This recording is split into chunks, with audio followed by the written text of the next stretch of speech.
Hello friends, this is Varsha. Welcome back to my channel. Eklavya शिक्षक भर्ती में आपकी नॉलेज ऑफ आईसीटी की क्लासेस चल रही हैं, जिसमें काफ़ी कम टॉपिक अब बच्चे हैं। तो एमएस ऑफिस के आप सभी ने कल देखे कि काफ़ी सारे पार्ट्स होते हैं, जैसे कि MS Word, MS Excel, MS PowerPoint. तो आज हम उसका एमएस एक्सेल करा रहे हैं। एमएस वर्ड कल करा दिया है, तो उसको ज़रूर देख लीजिएगा।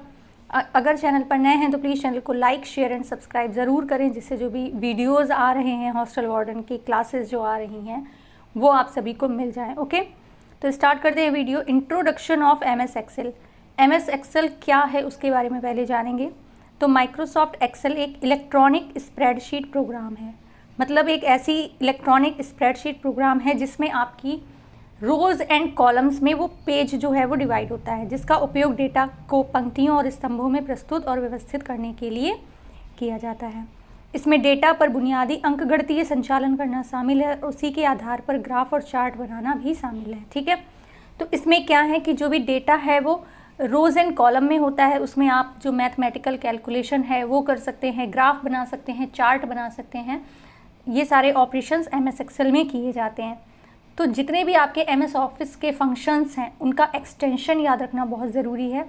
तो याद रखिए क्या है इसका एमएस एक्सेल का एक्सटेंशन, .xls या फिर उसको .xlsx भी कहा जाता है। ठीक है, इसे माइक्रोसॉफ्ट द्वारा विंडोज़, मैकओएस, एंड्रॉयड, आईओएस और आईपैडओएस के लिए विकसित किया गया है।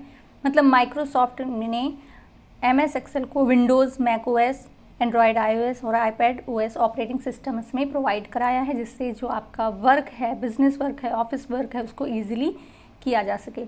ठीक है, ये कुछ आइकन्स हैं। जब से एक्सेल डेवलप हुआ है तब से लेकर अभी तक, यानी कि 2019 से प्रेजेंट तक आपका इस तरह का आइकन बना हुआ है। ठीक है, 2013 से 19 तक इस तरह से रहा, 2010 से 2013 ऐसा रहा। एंड जब माइक्रोसॉफ्ट एक्सेल को डेवलप किया गया था तब उसमें XXX थे। ठीक है, 1985 से 1990 तक। ओके, नेक्स्ट ये आपकी स्क्रीन है, उसको देख लीजिए कि किस तरह से आपकी एमएस एक्सेल की स्क्रीन होती है। ये आपके टैब हैं, file, home, insert, page layout, favourite, data, review, view. ठीक है, ये रिबन है।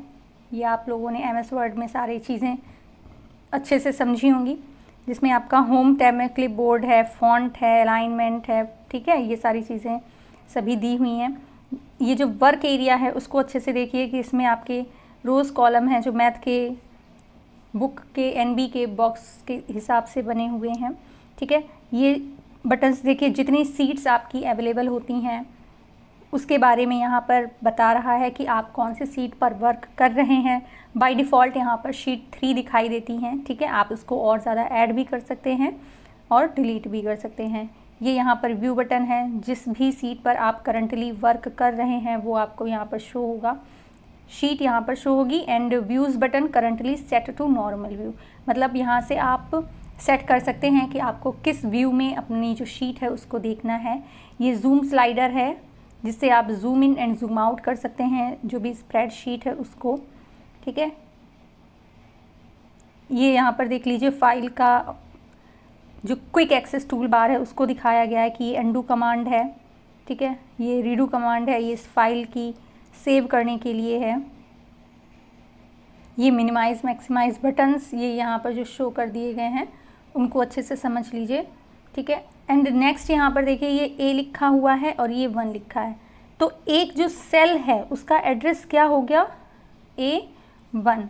ठीक है, क्या हो गया, A1, A1। ठीक है, अगर आप यहाँ पर B पर होंगे एंड 17 पर आपका नंबर होगा तो सेल हो जाएगा B17। ठीक है, तो इस तरह से सेल का एड्रेस होता है, जिसको आगे हम समझेंगे।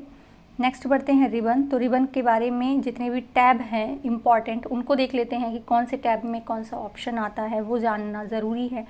होम टैब, तो एक्सेल होम टैब का उपयोग सामान्य कमांड जैसे bold, underline, alignment, number, copy, paste करने के लिए किया जाता है। इसका उपयोग वर्कशीट्स में शैलों का प्रारूप लागू करने के लिए भी किया जाता है।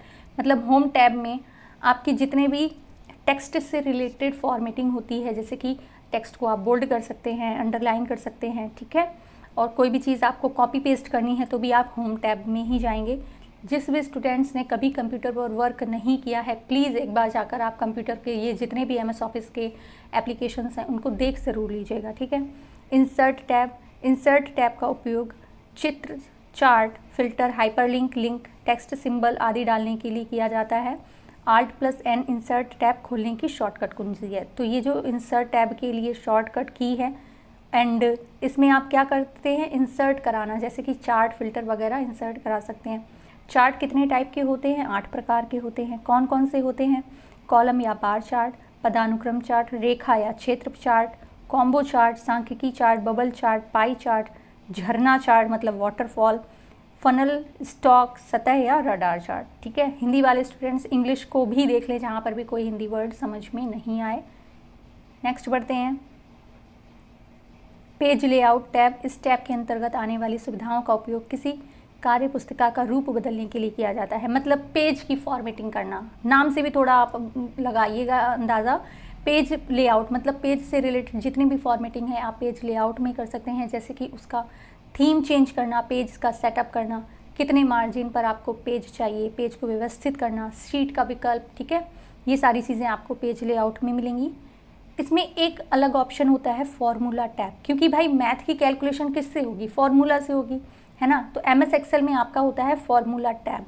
फॉर्मूला टैब का उपयोग फंक्शन, लाइब्रेरी, गणना समूह, फॉर्मूला ऑडिटिंग इत्यादि जैसे कार्यों का उपयोग करके गतिशील रिपोर्ट बनाने के लिए किया जाता है। ठीक है, तो जितने भी आपके फॉर्मूला वगैरह हैं वो कहाँ पर होते हैं? फॉर्मूला टैब में होते हैं। डेटा टैब, डेटा टैब का उपयोग बड़ी मात्रा में डेटा आयात करने के लिए किया जाता है। डेटा को सर्वर से कनेक्ट करके वेब, MS एक्सेस आदि से स्वचालित रूप से आयात किया जा सकता है। ठीक है, इसके माध्यम से अगर आप कोई डेटा नेट के माध्यम से आप लेना चाहते हैं तो आप डेटा टैब से कनेक्ट करके उसको अपलोड कर सकते हैं, ऑटोमेटिकली उसको एक्सेस कर सकते हैं। ठीक है,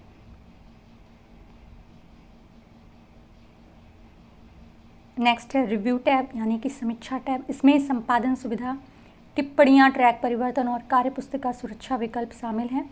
ये उचित जानकारी के साथ डेटा को आसानी से साझा करना और डेटा की सुरक्षा सुनिश्चित करना संभव बनाता है। टैब देखें तो टैब देखें मतलब यहाँ पे व्यू टैब है। ठीक है, इसको आप थोड़ा इंग्लिश में देख लीजिएगा। व्यू टैब एक्सेल शीट के दृश्य को बदलने, डेटा को देखना आसान बनाने में मदद करता है। ये प्रिंटिंग के लिए वर्कशीट तैयार करने में उपयोगी है। व्यू टैब का मतलब है आपने जो भी शीट बनाई है, वर्कशीट, उसको एक बार देख लेना प्रिंटिंग से पहले कि वो सही से बनी है या नहीं बनी है। अगर उसमें कुछ चेंजेस करने हैं तो कहाँ पे करने हैं, ये सब प्रिंटिंग से पहले आपको व्यू करना ज़रूरी है। ठीक है, हेल्प टैब उपयोगकर्ता F1 कुंजी दबाकर इस टैब का उपयोग करके सहायता प्राप्त कर सकता है। ठीक है, कोई भी प्रॉब्लम अगर आपको आ रही है तो आप F1 प्रेस करके हेल्प ले सकते हैं। There are some important areas in the screen पर कुछ इंपॉर्टेंट एरियाज़ होते हैं, उनको समझ लेते हैं। जैसे फॉर्मूला बार, ये रिबन के ठीक नीचे स्थित होता है। ये सक्रिय सेल की सामग्री दिखाता है और ये सूत्र बताने और देखने की अनुमति देता है। सूत्र बनाने और देखने की अनुमति देता है। तो ये फॉर्मूला है जैसे A1, तो A1 ये सेल का एड्रेस बता रहा है कि कौन से सेल पर आप अभी वर्क कर रहे हैं, यानी जो एक्टिव सेल होती है जिस पर आपका कर्सर होता है, ओके, जिस पर आपका कर्सर होता है उसका एड्रेस बताता है। एंड अगर आपको कोई फॉर्मूला लिखना है तो ये जो लिखा हुआ है ये है FX। ठीक है, क्या लिखा हुआ है? FX लिखा है। तो इस FX के आगे आप इक्वल का सिंबल लगा के अपना जो भी फॉर्मूला है, जो भी आपको मैथमेटिकल कैलकुलेशन करनी है वो आप फॉर्मूला लिख सकते हैं और उसी के थ्रू आपके जितने भी सेल सेलेक्टेड होंगे वो वर्क करेंगे।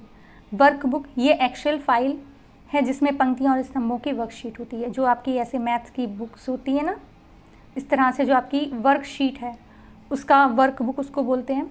वर्कशीट, वर्कबुक में एक कल दस्तावेज या शीट जिसका उपयोग डेटा को संग्रहित करने और उसके साथ काम करने के लिए किया जाता है। इसमें पंक्तियाँ और स्तंभ होते हैं। तो वर्कबुक का मतलब हो गया कई सारी शीट्स को, ठीक है, लिखा है ना, contain worksheet of rose and column. And worksheet सिर्फ एक वर्कशीट जिस पर आप वर्क कर रहे हैं वो हो गई। ठीक है,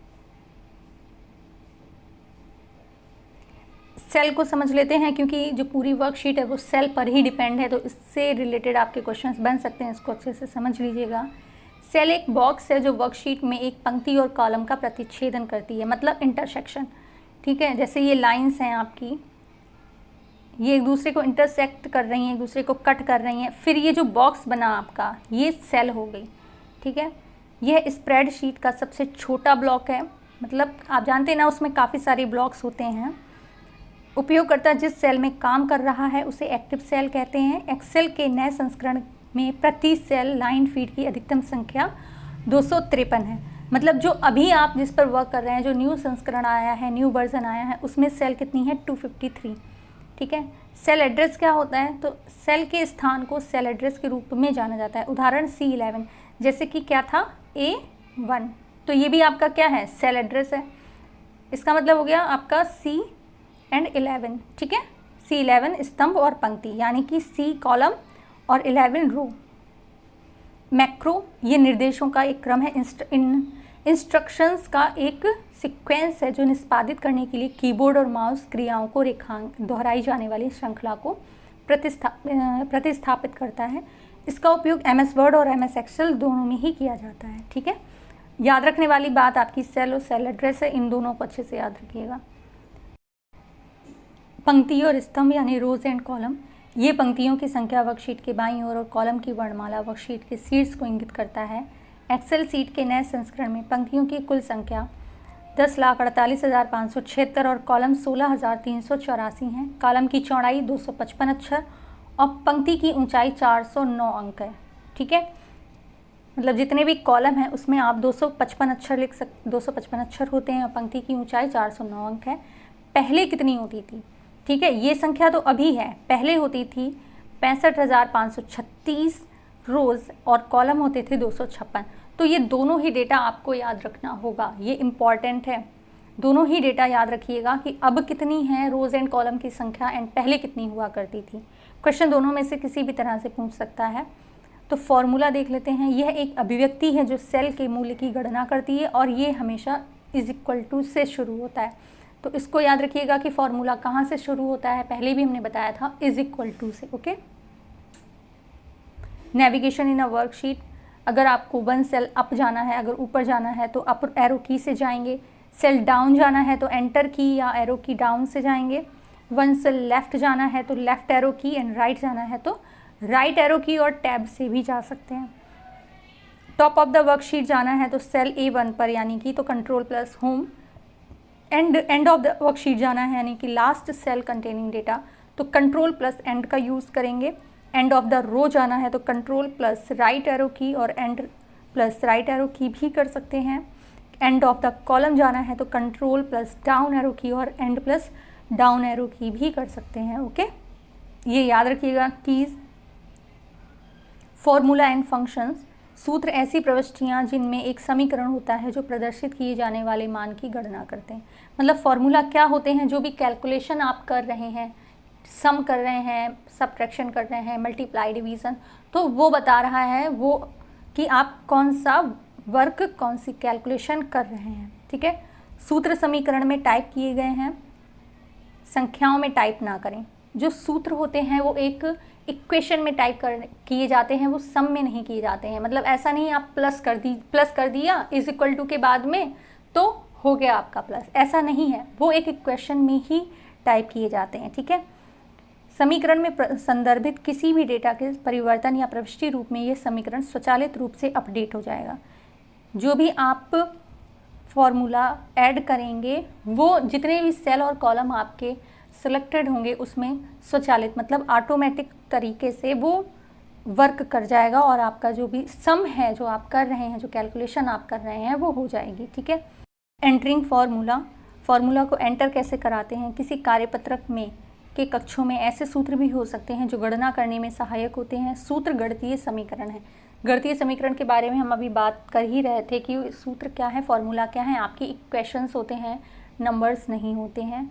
ये दो या दो से अधिक कोशिकाओं के बीच संबंध स्थापित करते हैं। मतलब दो या दो से अधिक सेल के बीच में ही संबंध। अब आप प्लस करेंगे तो आप एक ही सेल में तो प्लस नहीं कर देंगे, अगर आप 2 का ही तो प्लस नहीं कर देंगे, आपको 2 के बाद में कोई और नंबर भी चाहिए होगा। ठीक है। यानी कि 2 नंबर्स के बीच में ही तो आप 2 या 2 से ज़्यादा नंबर्स के बीच में ही तो आप जो समीकरण है plus minus divide division multiplication वो करेंगे। किसी एक नंबर से आप नहीं कर सकते। उसी के अनुसार जब आप फॉर्मूला एंटर करेंगे तो उसके लिए 2 या 2 से ज़्यादा सेल की ज़रूरत होगी। ठीक है। उनमें उन कोशिकाओं के निर्देशांक होते हैं जिनका उपयोग सूत्र ऑपरेटरों और कार्यों में किया जाता है। जब कोई सूत्र दर्ज किया जाता है तो सेल सूत्र का परिणाम प्रदर्शित करता है। सूत्रों को इक्वल चिन्ह से शुरू होना चाहिए, अन्यथा इसे एक पाठ प्रविष्टि के रूप में माना जाएगा। मतलब जितने भी फॉर्मूला हैं उनको इक्वल के साइन से ही स्टार्ट किया जाता है। ओके, जैसे यहाँ पर देख लेते हैं कि कैसे किस तरह से फॉर्मूला को एंटर किया जाता है। तो यहाँ पर देखिए सेल एड्रेस लिखा है आपका G5, और ये जो सेल आपकी है ये एक्टिव सेल है जिस पर आप वर्क कर रहे हैं। देखिए ये बोल्ड लाइन से आपको शो हो रही है कि किस पर आपका कर्सर है। फॉर्मूला आपने यहाँ पर लगाया है is equal to some C5:F5। मतलब आपको C5 से लेकर, ठीक है, C5 से लेकर F5 तक की जितने भी नंबर्स हैं उनको काउंट करना है, उनको सम करना है। तो 78, 96, 95, 96, अब आप इनको अलग अलग काउंट करते घूमेंगे, बट यहाँ पर कुछ नहीं करना है, सिर्फ आपने ऐसे फॉर्मूला लगाया एंड एंटर करते ही आपको यहाँ पर आंसर दिखाई दिया कि कितना हुआ है, 364 आई थिंक या 384 है। तो ये चीज़ आप समझ लीजिए, ठीक है, कि किस तरह से फॉर्मूला का एंटर कराते हैं, किस तरह से फॉर्मूला लिखते हैं। फॉर्मूला आपसे नहीं पूछे जाएंगे, बट ये ज़रूर पूछा जा सकता है कि फॉर्मूला को स्टार्ट किससे करते हैं। तो आपको पता होना चाहिए कि इज़ इक्वल टू के साइन से करते हैं। स्प्रेडशीट में कई गणितीय फंक्शन अंतर्निहित होते हैं। मतलब स्प्रेडशीट में जो मैथमेटिकल फंक्शंस होते हैं वो ऑटोमेटिकली होते हैं। व्यापक रूप से उपयोग की जाने वाली सबसे बुनियादी संक्रियाएँ जोड़, घटाव, गुणा और भाग होती हैं। जोड़ने के लिए दिए गए चरणों का पालन करते हैं, जैसे कर्सर को सेल A1 पर ले जाएं, श्रेणी 1, सेल A2 पर जाने के लिए एंटर दबाएं, सेल A2 में 1 टाइप करें, सेल A3 पर जाने के लिए एंटर दबाएं, फिर सेल A3 में जाकर A1 + A2 टाइप करें और आपका जो भी सेल है वो ऐड हो जाएगा। जैसे कि आपने fx यानी कि फॉर्मूला लगाया A1 + A2, क्या लगाया, A1 + A2। तो जैसे ही आपने A1 + A2 किया और एंटर किया, वैसे ही आपका यहाँ पर जो सम है वो शो हो गया, ठीक है। नेक्स्ट है फंक्शंस। इसमें पूर्वलिखित सूत्रों का एक सेट होता है जिसे फंक्शंस कहा जाता है। मतलब अगर आपको कोई फॉर्मूला नहीं भी आ रहा है तो आप फंक्शन के ऑप्शन में जाकर उस फॉर्मूले को देख सकते हैं, ठीक है, इंस्ट्रक्शंस को देख सकते हैं। फंक्शंस विशेष प्रोग्राम हैं जो डेटा स्वीकार करते हैं और डेटा संसाधित करने के बाद एक मान लौटाते हैं। मतलब डेटा को देखते हैं, उसके बाद वो प्रोसेसिंग करने के बाद आउटपुट देते हैं। फंक्शंस नियमित फॉर्मूला से भिन्न होते हैं क्योंकि वे मान स्वीकार करते हैं, ना कि ऑपरेटर, जैसे कि प्लस माइनस, मल्टीप्लाई या डिवाइड। मतलब ये जो ऑपरेटर हैं प्लस माइनस, मल्टीप्लाई, डिवाइड, इनको वो नहीं स्वीकार करते हैं। वो क्या स्वीकार करते हैं, मान स्वीकार करते हैं, वैल्यू स्वीकार करते हैं, ठीक है। उदाहरण के लिए सम फंक्शन का उपयोग है प्लस ऑपरेटर के स्थान पर संख्याएं जोड़ने के लिए किया जा सकता है। मतलब अगर आप प्लस लिखेंगे तो वो उसको एक्सेप्ट नहीं करेगा, एंड उसी के स्थान पर अगर आप SUN सम लिख देंगे, मान लिख देंगे, तो फंक्शन को फॉर्मूला जो है वो एक्सेप्ट कर लेगा। ओके, तो ये चीज़ समझ में आ गई होगी कि फंक्शंस क्या होते हैं। वो प्लस वगैरह को नहीं एक्सेप्ट करते हैं, वो मान, वैल्यू को एक्सेप्ट करते हैं। अगर आपको सब्ट्रैक्शन करना है तो SUB लिखिए, ठीक है। किसी फंक्शन का उपयोग करते समय निम्नलिखित याद रखें।